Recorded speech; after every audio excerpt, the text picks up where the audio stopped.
There was certainly a moment where I thought I would never touch an oar again.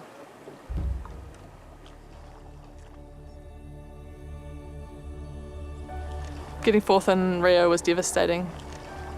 My career's had a lot of highs and lows. I guess it probably has been defined a little bit by the resilience involved in going to 3 Olympic Games and not quite reaching a goal that I'd set, I guess. As a young kind of 21-year-old going to Beijing, I had these big dreams of winning a medal, and missing the final then by 0.05 of a second was absolutely heartbreaking. 4 years later in London, I miss a medal by 1 placing and be fourth, and it just so happened that 4 years later I crossed the finish line in 4th place again, and this time by 0.3 of a second.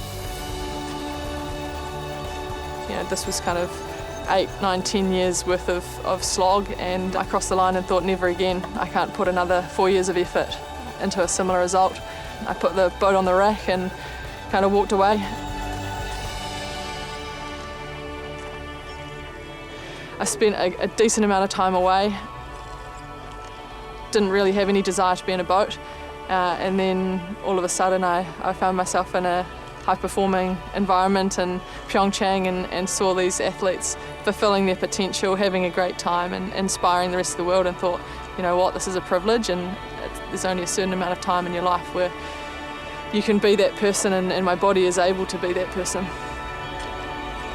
I'll never forget what a very good friend of mine said to me: you won't be defined by being a medalist or an Olympian. You'll be defined by how you deal with this failure and how you are as a person and the friendships that you form outside of that. That really resonated with me, and it kind of formed my perspective and the way that I came back into the sport this time round. Probably if you said to me 10 years ago, your career is going to be about resilience, I wouldn't be that stoked to hear that. But I think it has turned into that, and if I can show others that life doesn't always go to plan, and it's kind of how you deal with those losses that shapes your character and shapes your person. I think it's a huge privilege to wear the silver fern. It's in essence what I've come back to do.